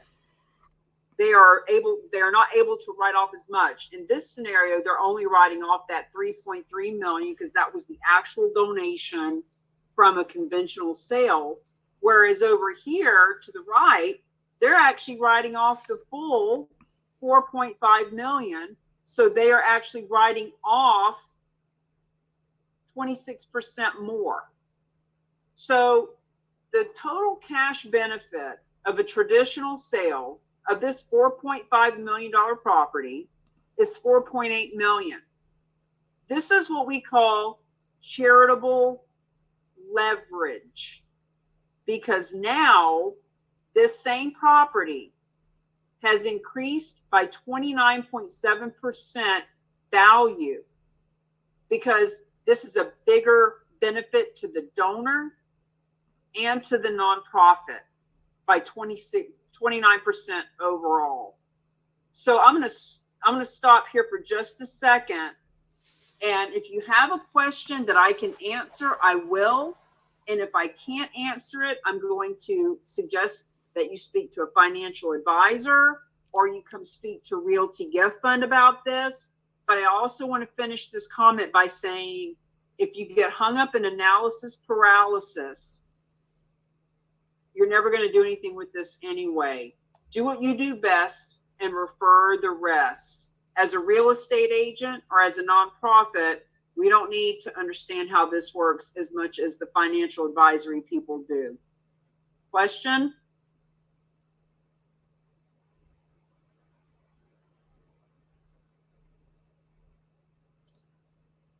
All right, we've only got a couple more slides. And if you do want to ask anything about it, just let me know at the end of this section. Okay, preliminary property evaluation. This is basically what our property evaluation looks like. If you click on it online, it looks a little different. This was a printed handout version that we had. But what we want you to see is the very first question: what are your goals? Why do you want to donate this property? What is your intention? See, this is how we know that 80% of people have altruistic intention.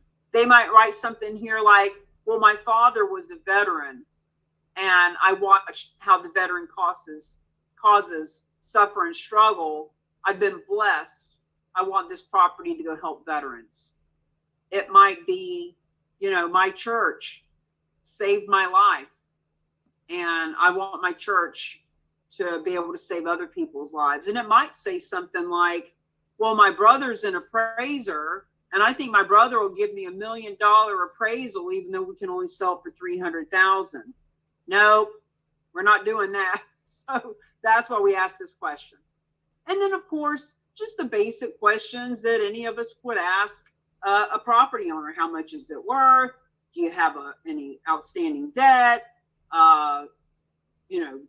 How much do you think it would take to get the property up to selling standard, etc. This is really the first step to evaluating a donation. But we have to talk to people to even get to this point. So a lot of the times people want to know, how does this work for the donor, and what does the evaluation look like, and who does the evaluation? We want you to understand that, but we also want you to take a big step back and know, before we get to this form, this is all about warm, heart-centered conversations. Now, this is what we call the roadmap. This is an example of one simple way to explain that which we've just gone over. And I'm sharing this with you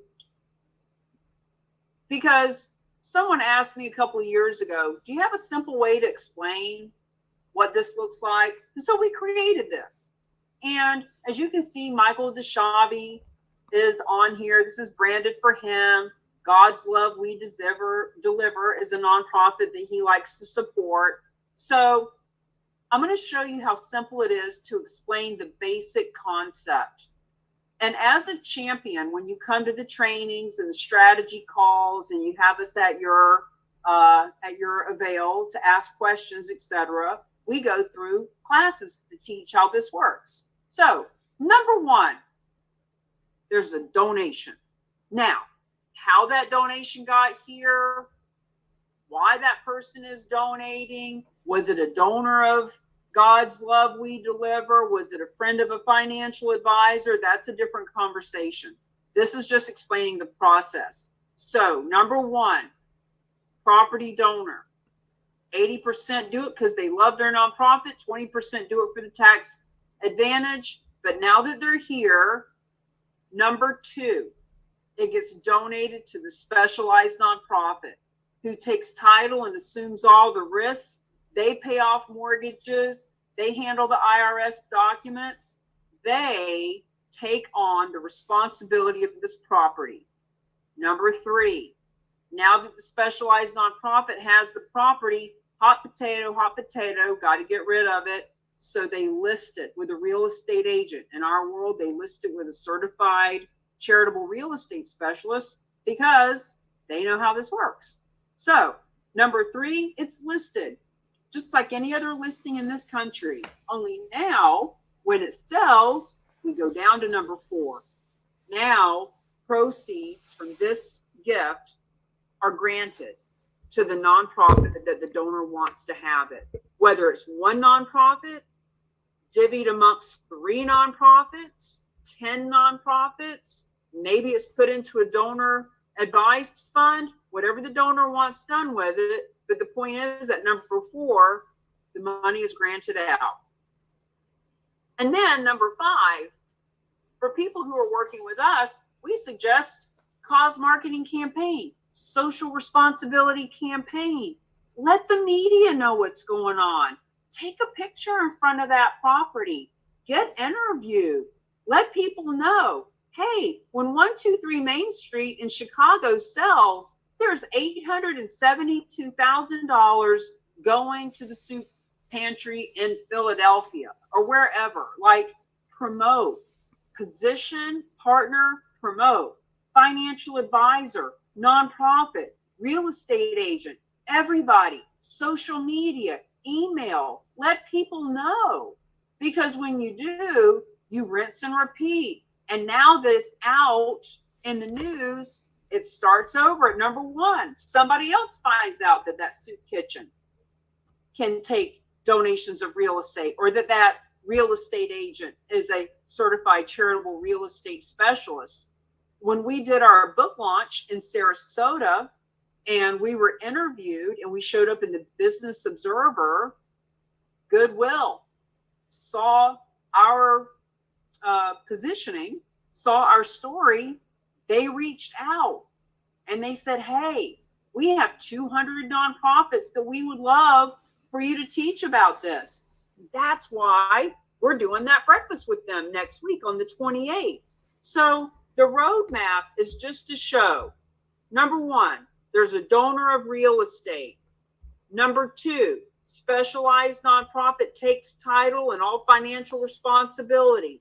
Number 3, real estate agent gets a full commission to list that donation. Number 4, when the property is liquidated, the nonprofit world gets the proceeds. Number 5, tell people.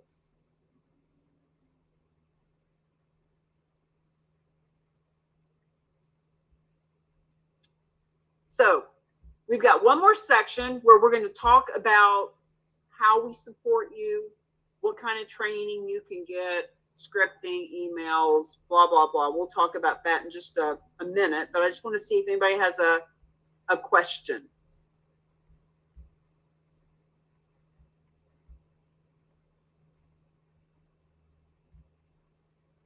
Alan, anything you want to add to the conversation?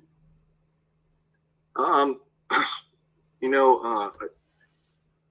don't, only because when we do the masterclass, there's so much information. I would just like to add my own little about the class itself. The first time you watch it, you're not going to get it all. The second time you watch it, you're not going to get it all. The third time, you're going to keep getting new stuff every time you watch it. So I feel everyone that it's really interested in really getting this down will be highly served to be able to repeat this, watch this whenever you get a chance. Once you become a champion, or a specialist, you have access to the recorded version, but there's nothing like the live presentation. It took me, like I said, about 3 months to really take it in, digest it, and make it a part of me. There's a process. And it starts out feeling like you're in a stream. Oh, I get it. It's simple. And then it becomes a river because you realize there's more moving parts and there's more options or more opportunity. And then that river opens up to a gulf.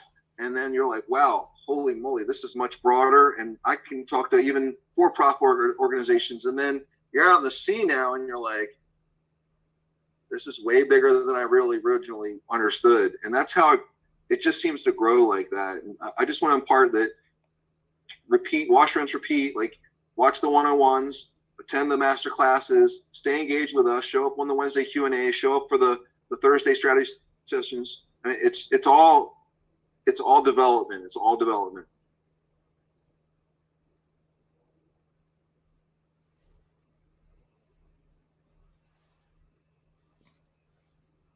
All right. Well, if there's no questions in the essence of time, it is 1:30 and I want to finish this up in the next 10 minutes for you guys. So I'm going to go back and share screen. This is about what does it mean to be a specialist and a champion.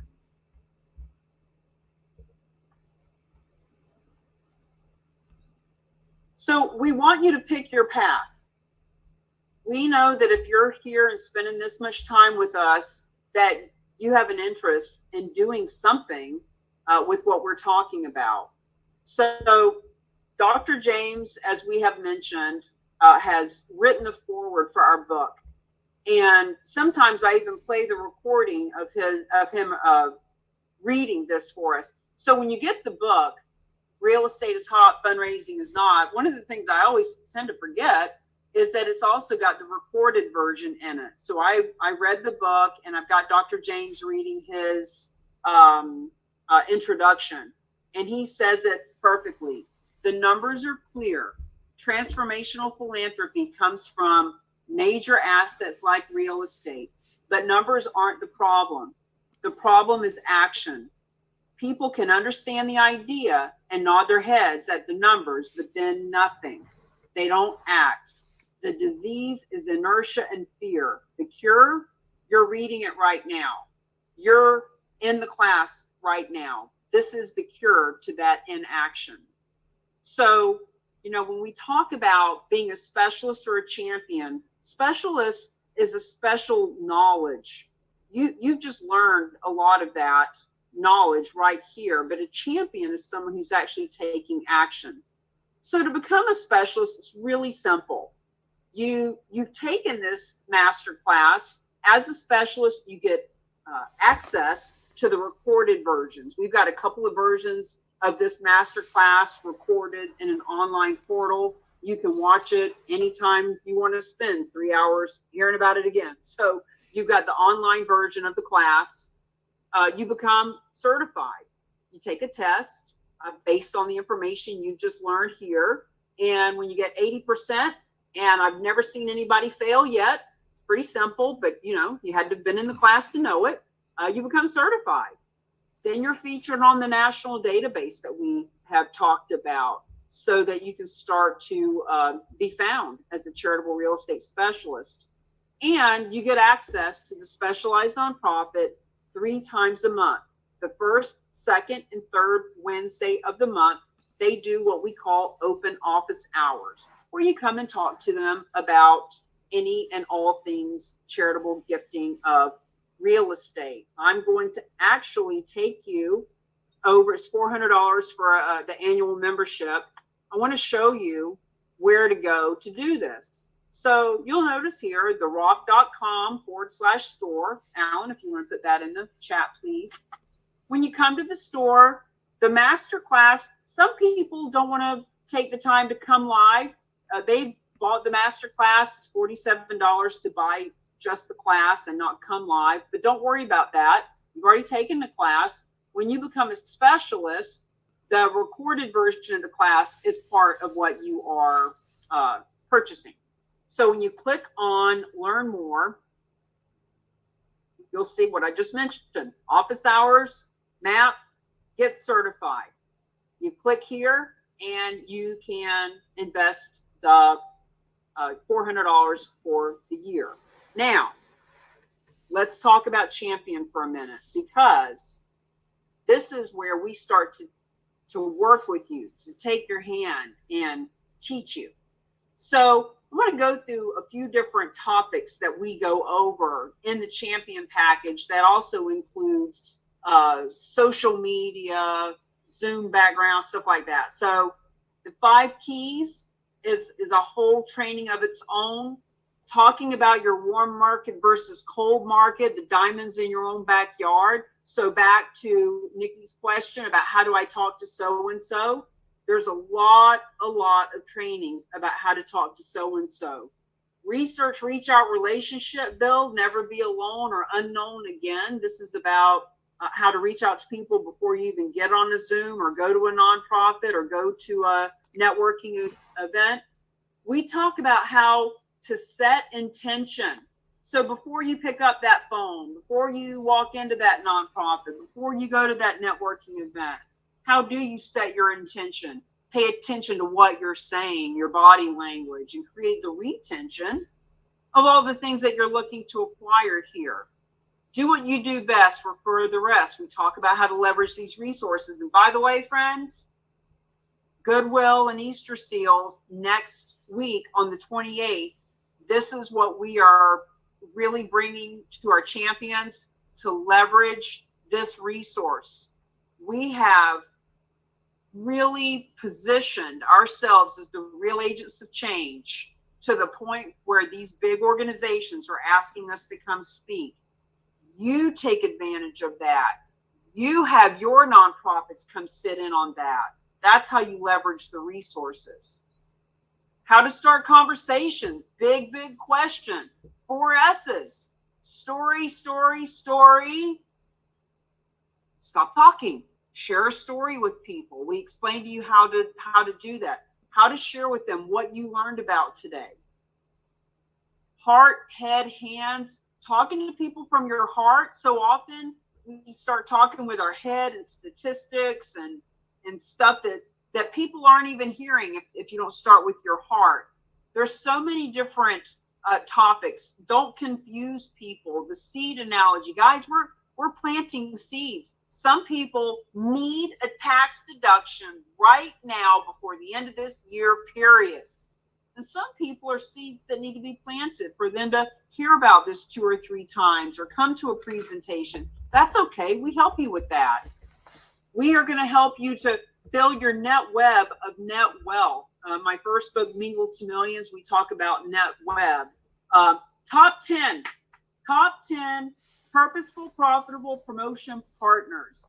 The fact is, this is the biggest, best, boldest social impact campaign ever. You can get 10 people in the real estate industry. You can get 10 people in the local business outside of real estate. You can get 10 people that either love veterans and help veterans or animals. Senior care. Oh my God. The campaigns that we are putting together to get in front of the senior care professionals is outstanding. Where to find the property donors? Where do you find these people? How do you talk to them? Who are the whales you want to know? Who are the people in your marketplace, whether it's regional, local, national, or worldwide, that would help your business or your nonprofit take off? Leverage this as a way to start those conversations.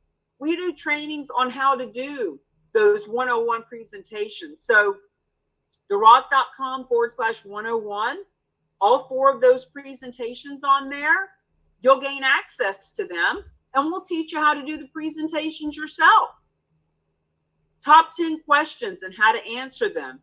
Alan, if you can put in therock.com/FAQS, those are some of the top questions that we get all the time. There's an interview there with me and Dr. Russell James, with myself and Bruce. But we want to help you understand how to handle the top 10 questions you're going to get. Alan and I just did a video last week, warm introduction versus awkward referral. Stop referring people. Stop sending a phone number. let us help you make these warm introductions so that you can get these donations of real estate happening. How to leverage this to recruit. If you're a real estate company, you know, we have a lot of eXp agents, but it doesn't have to be eXp. If you're building a real estate company, we'll teach you how to leverage this to recruit. If you're in network marketing, this is a great way to recruit. If you're a nonprofit and you want to bring in more donors and more volunteers, let's talk about it. So all these signs that we're having created, that you see the pictures, the picture with me holding the sign, you can gain access to these. You can get them created. You'll have the licensing agreement to be able to have those made if you like, postcards and social media and just different champion resources. And the 7 P's from purpose to payoff. We're going to be doing this workshop. I think we should do it once a month. Do it on a Saturday and just have everybody come together to learn about how this all plays out, your purpose, their purpose. Guys, this is all about your mindset, the language that we're using, what's in it for the people you're talking to. Remember how I talked about the financial advisor could be heart-centered and looking to leave legacy and help children, or she could be just money hungry and wanting to build her business. Either way, we can help her, but we need to know what her purpose is before we talk to her. Positioning, how are you showing up in the world? Partnering, promoting. Look, we've just got a lot of ways to help you understand how to create influence, impact, income. This is a $597 value. Last year, I was actually doing this program for $597 with people, but this is just an extra added value for being a champion. And it's $97 a month to be a champion. Now, you gotta be a specialist first. So it's $400 for the year so that you have the licensing in place to use the trademarks and the logos and be known as a certified charitable real estate specialist. And if that's all you want to do, that's cool. You can figure it out on your own. But with the champion, we are helping you. We have trainings on Thursday live with me. We're doing trainings on Tuesday. So it's $97 a month. And if you want some bonuses, if you want to do the $997 for the year, not only do you get 2 months free when you do it that way, but you also get a personalized therock.com / in this case, this is Barbara Petrella. So therock.com / Cami Baker. You can go there and see that. There's a whole slew of them, but you get a personalized Rock page, and it includes an updated bio. Guys, every time someone sends us their bio, it is horrendous. It has to be gone over and corrected and spelling and just all that stuff. So that's a $200 value right there, having the team go over your bio. But anyway, it includes your updated bio, 2 versions of that roadmap that I showed you with your headshot, your information, etc. And if you're a nonprofit, you can have that roadmap made with you over at number 4 so that you can share it with your donors if you want. Other bonuses include when you are part of our organization, I'll do an interview with you. So the Real Agents of Change podcast. And when we do this interview, what this bonus is saying, we'll even create these different types of images that you can use for the different social media to promote your interview. And you can pick from a selection of backgrounds to get your Zoom created for you. So that's part of the personalized package as well. You also will get an autographed copy of the book.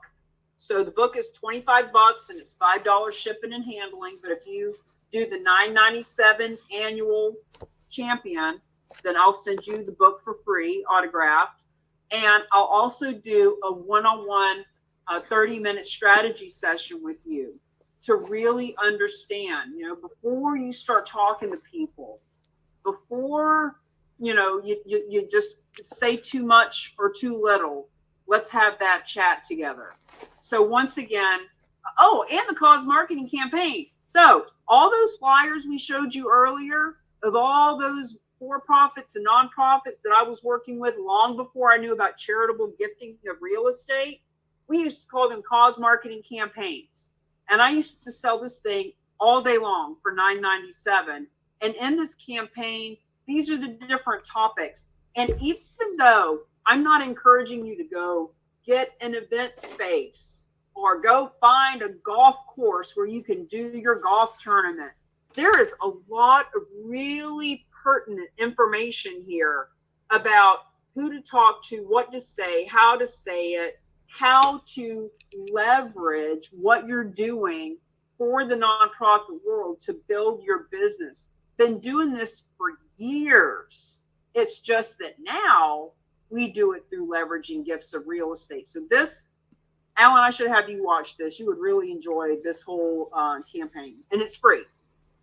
It's a free bonus when you do the full champion package. So it's really simple. If you are charitable real estate specialist, you're certified, you're on the map, and you can come and meet with Realty Gift Fund 3 times a month. If you want to add on top of that, all of our strategy and systems and support with social media and role playing with me and getting all those extra topics, etc., it's an add-on of $97 a month or $9.97 for the year, and you get all those personalized stuff for your campaign. Questions, comments? If you want to, let me put my cell phone number. Lots of times people want to ask me a personal question, and I'm happy to do that. Happy to jump on and text. You can text me and let me know you want to talk about it.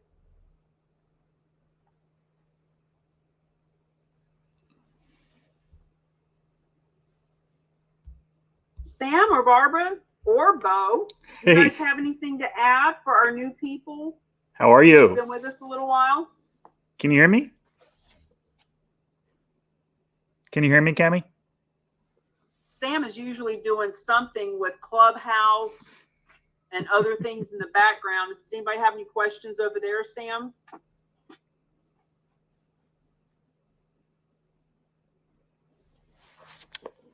You and Alan are just the rocks of the rock. We're just the pebbles.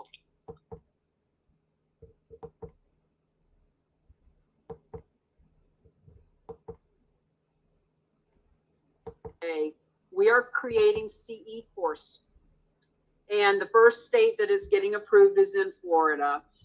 And Thursday this week makes 90 days since I sent it into the state to get it approved, and they say it takes 90 days, and boy, are they waiting the full 90 days. And I'm on pins and needles to get my approval to start doing this class here.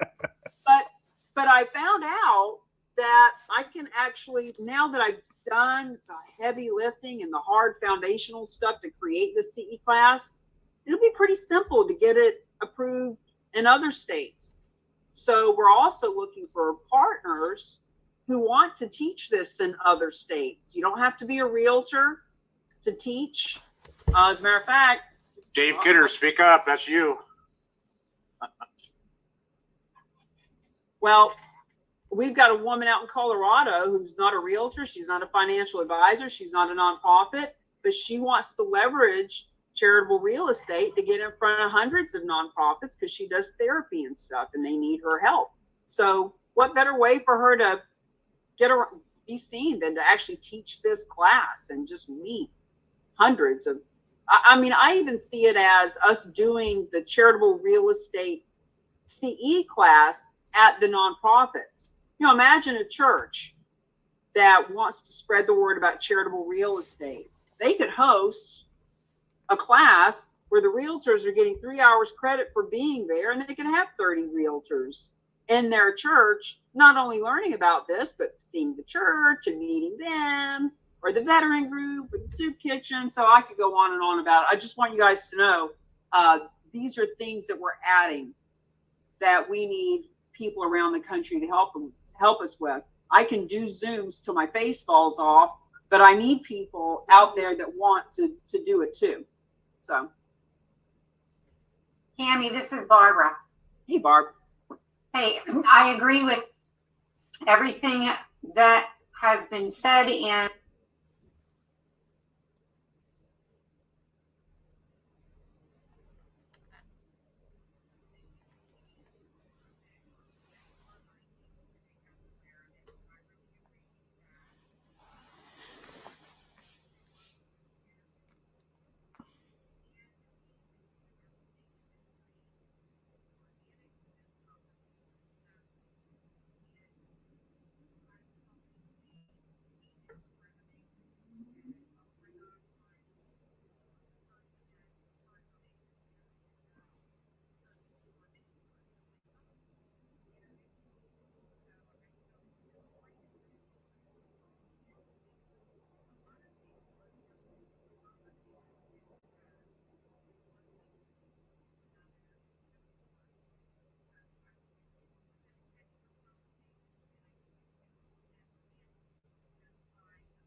Hey, Cammy. How are you? I'm fantastic. I was talking to a gentleman. I'm trying to get him to get on this. He does yachts, yacht training for kids. Teaches kids how to be yacht captains. And I was so excited.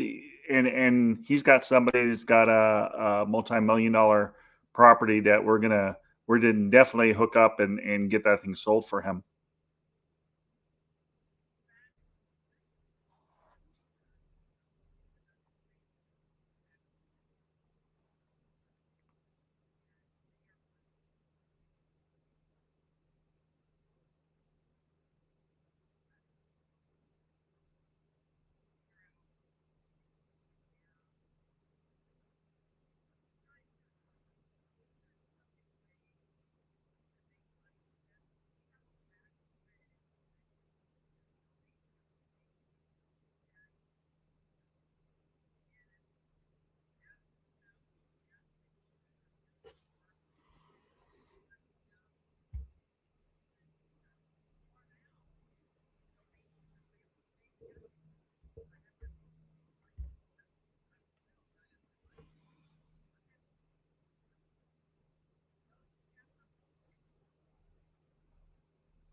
Get the book. Get the book. I got the book. I got the book.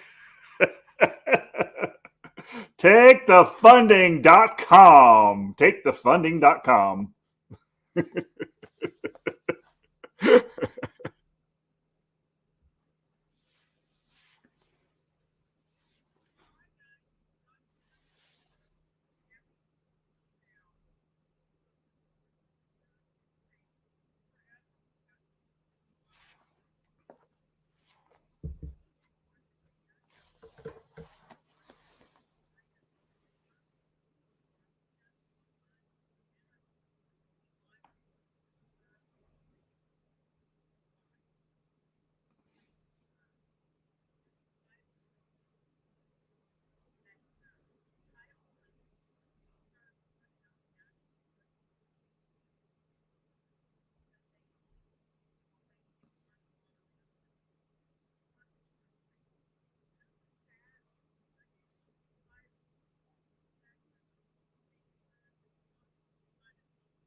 All right.